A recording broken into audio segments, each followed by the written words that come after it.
The New York Times has published a stunning front-page story on the plight of young African-American men in this country. Among the findings from some recent studies, it says that in 2004, 72% of black male high school dropouts in their 20s were jobless. 21% of black men in their 20s who did not attend college were incarcerated. So what can be done to try to turn these trends around? Joining us now to talk about that is John Hope Bryant, the founder and CEO of Operation Hope. Mr. Bryant, welcome. Thank you for having me, Linda. Well, so glad you could be here to talk to us. You know, you work with young people all the time. Do you see things getting not only worse, but much worse? Well, it is a crisis. I mean, I was in a classroom just this morning where actually it was very hopeful right here in New York with Citigroup and some volunteers, and we'll talk about that in a second, how important volunteerism is. But it is a genuine crisis because in an information age, your college degree is your new high school degree. And all the statistics that being cited here really pivot off of young people, young black men, not getting a high school degree. And it's a slippery slope down from there.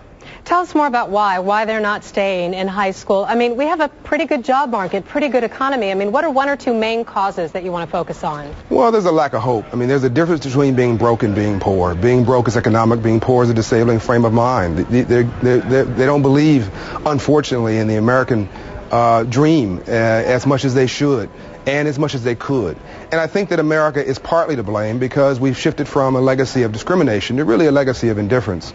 And we can't afford to let a whole generation slip from our grasp. And they're also great contributors. I mean, we're talking about young people who could become heroes and sheroes and captains of industries and bankers and CEOs, like many of the bankers this morning who came from Queens who've now executives in a company like Citigroup and other companies. So I think we need to look at it from an opportunity perspective and not just at the problem. You put it so eloquently when you say it that way. Now, how do you see financial literacy? I mean, the idea that so many young black men and women are marginalized, that the mainstream culture expects you to act a certain way in a job interview, show up at a certain time, do it in a certain way, and they don't know how to navigate that system.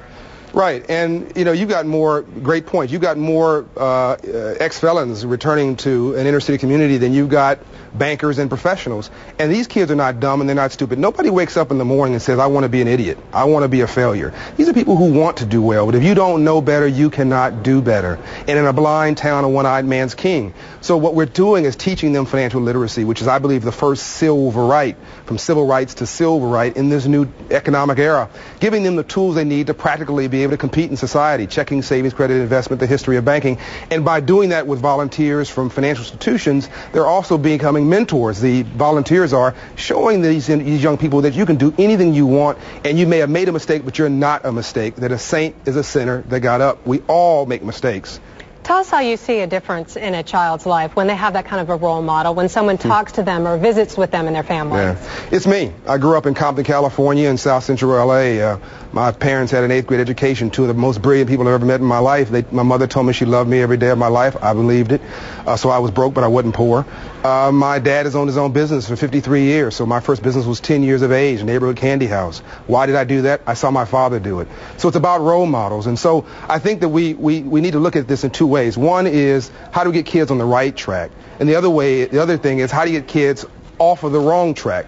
And I think that that parents that love, discipline and respect, I call it dignity, education, which is the ultimate poverty eradication tool. If you don't know better, you can't do better. And opportunity at an early age, giving kids a sense of what's possible. And that just, they see that opening in the gate and they break for it. Because these kids want to be successful and they want you to be proud of them. I think that then leads to, you know, what can we do? It's much easier to be what you're against than what you're for. And I think that what you can do is very simple. America needs a homework assignment.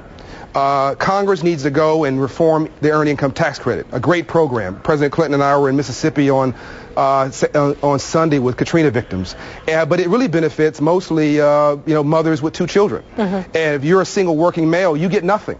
We need to reward work, and we need to make sure that single men, black men who are working, get a reward for their work.